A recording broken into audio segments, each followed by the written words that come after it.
जो ओम प्रकाश राजभर जी कह रहे थे कि समाजवादी पार्टी की जब सरकार थी, प्रदेश में अराजकता थी, गुंडागिर्दी थी, युवाओं के नाम पर आने वाली नौकरी इससे पहले की योग्यता के आधार पर किसी को नहीं मिलती थी। नौकरी का विज्ञापन निकलते ही भतीजा और चाचा की जोड़ी वसूली के लिए निकल पड़ती थी। वसूली के लिए भाई भतीजेवाद का बोलबाला नौकरियों में होता था। भाई भतीजेवाद के नाम पे डकैती पड़ती थी युवा के हक पर। पैसे दे बगैर किसी को नौकरी नहीं मिल पाती थी और युवा योग्यता के बावजूद अपने आप को ठगा हुआ महसूस करता था।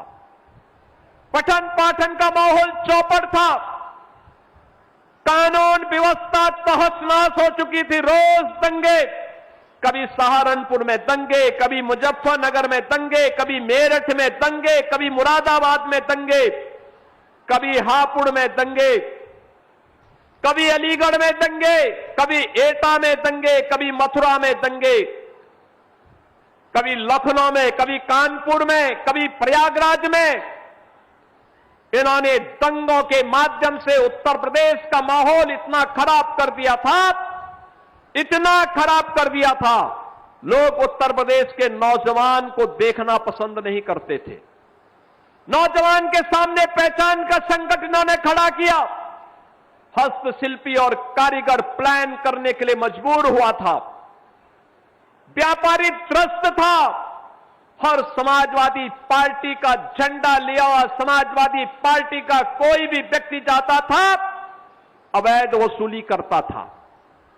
थानों में इनके कब्जे थे, तहसीलों में इनके कब्जे थे, गुंडागिर्दी की चरम थी और लोगों के मन में यह भाव आ गया था, जिस गाड़ी में सपा का झंडा, समझो होगा उसमें कोई सपा का गुंडा। और एक गुंडागिर्दी की चरम प्रदेश के पहचान के लिए, नौजवानों की पहचान के लिए, अन्नदाता किसानों के सामने यहां पर आत्महत्या करने के लिए उन्हें मजबूर करने की स्थिति हो गई थी। कारीगर प्लान कर रहा था। बहनों और भाइयों, हर जिले में इन्होंने एक एक माफिया पाल लिया था।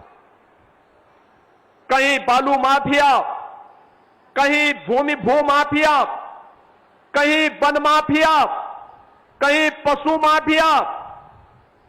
ये माफिया हर जिले में, पेशेवर माफिया। आप देखते होंगे इनके इतिहास को। वर्तमान पीढ़ी को बताइए किस प्रकार की अराजकता इन्होंने फैलाई हुई थी।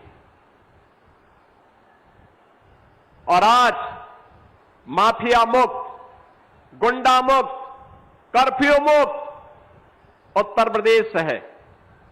नौजवान के सामने पहचान का संकट नहीं, बल्कि नौजवान को नौकरी मिल रही है। 9 लाख से अधिक नौजवानों को हमने डंके की चोट पर सरकारी नौकरी दी है और हमने कहा है कि युवा के हितों के साथ अगर किसी ने खिलवाड़ किया तो उसके लिए जेल होगी और बाप दादों की कमाई को भी जब्त करके गरीबों में बांटने का काम कर देंगे।